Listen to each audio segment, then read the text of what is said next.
Hello friends, in this video we are going to discuss about the structure of fruit.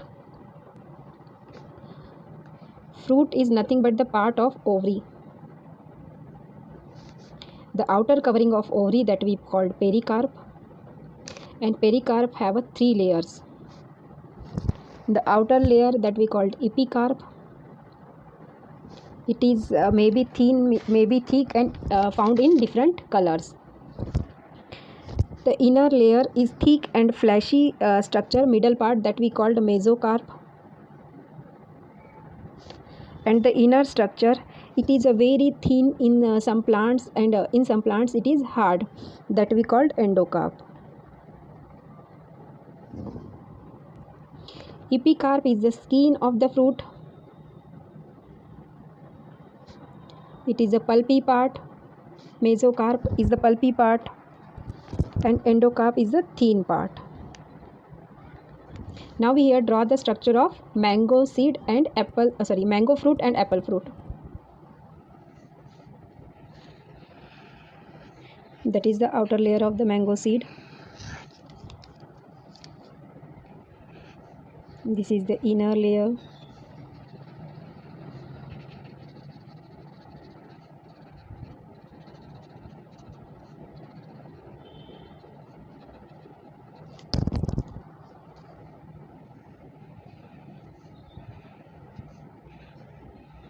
And this is the inner part. In case of apple fruit, this is the outer layer.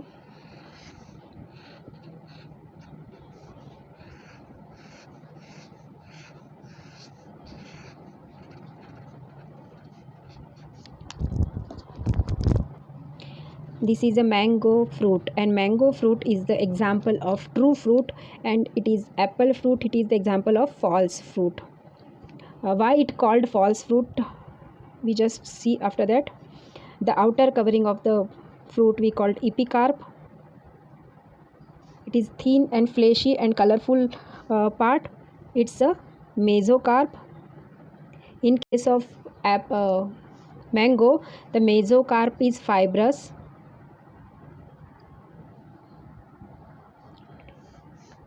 And this is the endocarp.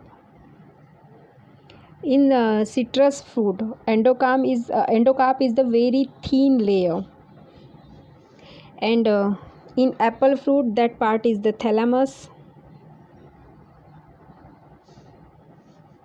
ovary, here epicarp, mesocarp and endocarp. Now we see the difference between the true fruit and false fruit. In case of true fruit, ovary is developed into fruit, but in case of false fruit, the other part rather than ovary also developed into fruit, like a thalamus. In case of apple fruit, here thalamus is developed into the pulpy part, and sometime calyx and corolla also developed into a new fruit part that we call the false fruit. Here the two examples of the true fruit and false fruit we are taken here. Endocarp is the very thin layer. Maybe it is fleshy and maybe it is stony in nature. It depends on the type of the fruit. Now in some plants, whole inflorescence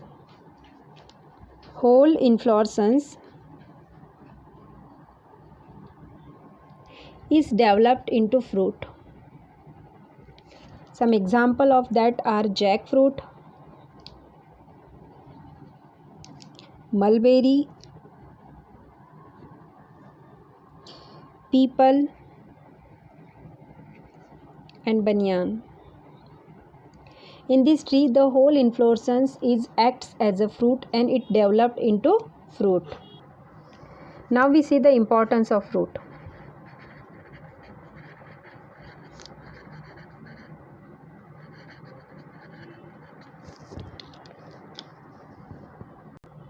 Importance of fruit for the human being.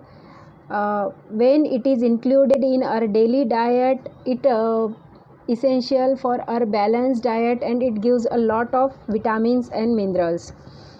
The first most important, that is the healing effect of the fruit.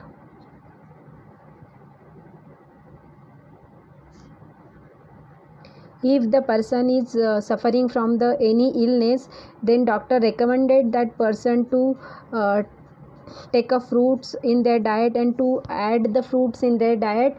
That's why their body is repair and their cells are repair, because the nutrition present in the fruits are responsible to repair or healing their wound and healing their body parts. Next, it is rich in fiber. That's why it solve the problem of constipation and some diet diseases, and dietary fibers present are present in it. That's why it is very helpful for digestive problem. The third, fruits are 100% bad. Fruits are 100% bad cholesterol free. We know that the cholesterol, if the cholesterol level is high in the person, then it's suffering from the lots of the disease like diabetes, high BP, and some. So fruits are 100% bad cholesterol free. That's why it increases the metabolism rate. The next importance, it stimulates the memory.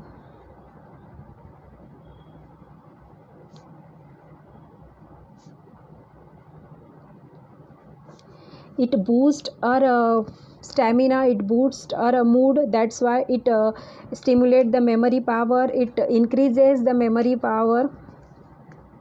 The next is, it contains the large amount of water. We know that our body required 70% of water. Our body contains 70% of water.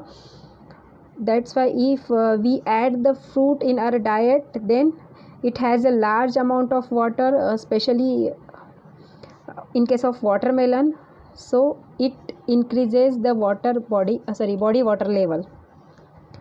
The next is, it makes you feel better.